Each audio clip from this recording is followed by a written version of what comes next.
Right now, it's nice to have Selara back. Hello, how are you? Hi. What a difference a year makes. Mom, Cassie, how things going? I mean, a year ago, you guys were here, what, for the Radiothon, and then rang the bell.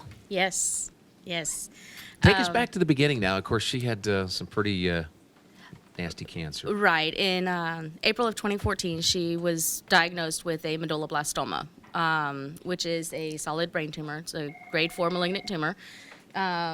She underwent tumor resection, 30 rounds of radiation, and 5 months of high-dose chemo.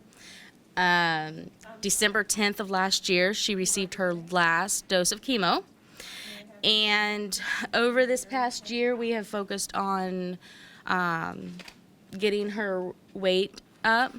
She had dropped down to less than 80 pounds at one point, and then obviously just regaining her strength and stuff like that. It was very, very scary, very scary. Yeah, I mean, you've come a long way. You look totally different, and that's awesome. How you been? Did you think you're going to come out on the other side here? Were you just waiting for that day? Yeah, I was waiting. I knew I was going to get over it. So, Yeah, I remember you a year ago.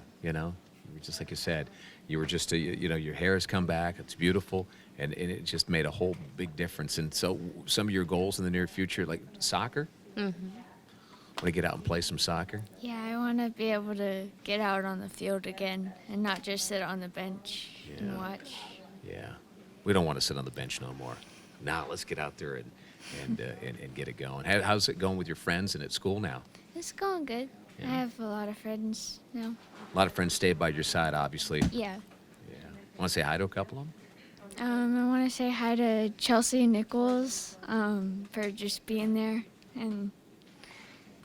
And I want to say thanks to Autumn and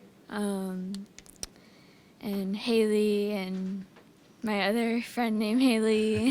Haley, number 1 and 2. Yeah. It's nice to have friends like that, Yeah. huh? Yeah. None of them ever went through what you went through, huh? Mm-hmm. You guys, you tell her how great? Did you tell all your friends how great coming to All Children's Hospital was? Yeah.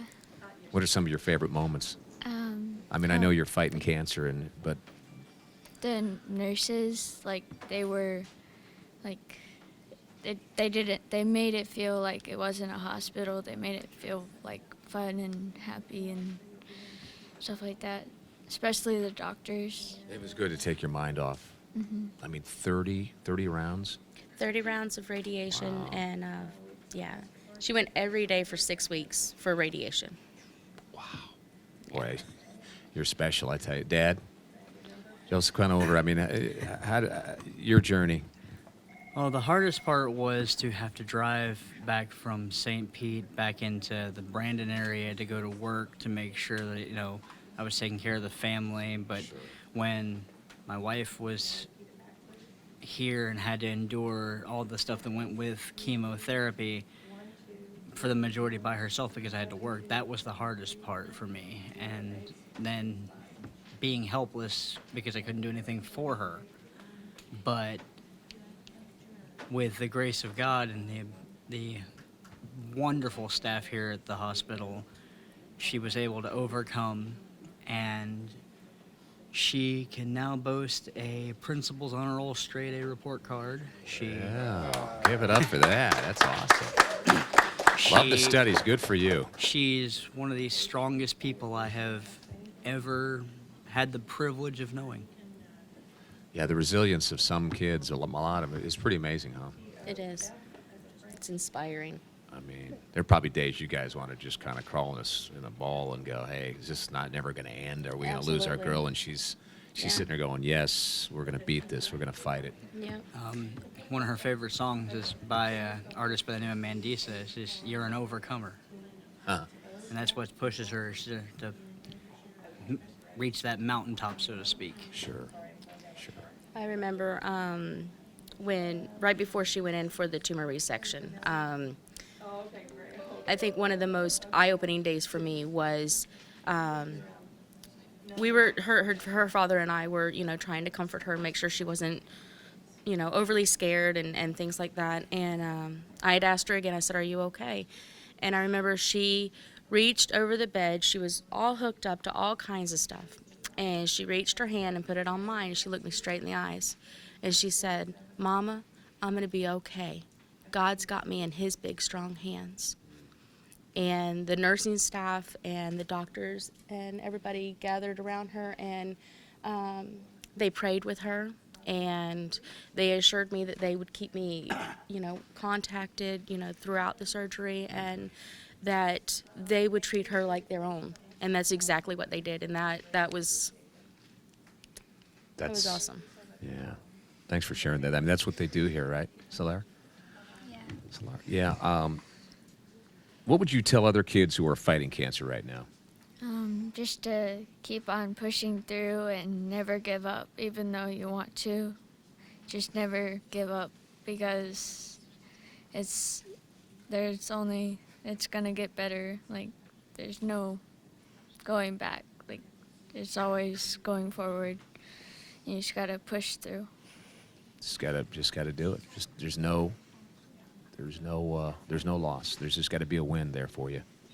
What about people listening right now that pick up the phone and call? What do you want to say to those people that have the healthy kids out there?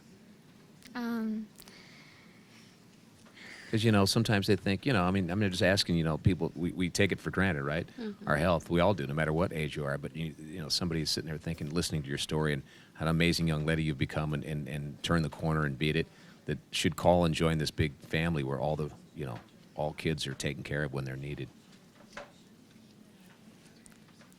Yeah. If you're considering donating to the Radiothon, it's worth it. It's only $15 a month. That's like 3 or 4 cups of coffee, like from Starbucks or whatever. And it's worth the sacrifice. I mean, to know that there's a kid out there who needs that help, and there's no way the parents could afford it, but your $15 donation is going to help somebody out there have that comfort, have that support, have that reliance that they're there for you. It can make the difference between having a mom or dad at the bedside and not having one there, because they have to go to work and they have to leave their child.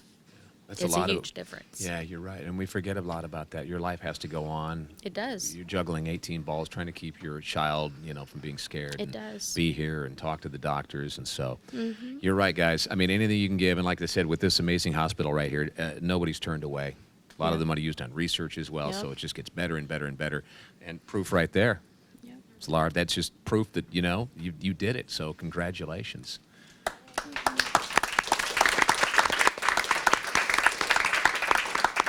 I'm so glad that you came. No, absolutely. Stick around as long as you like. To the parents out there that do have healthy kids, before April 14th, we had a healthy kid.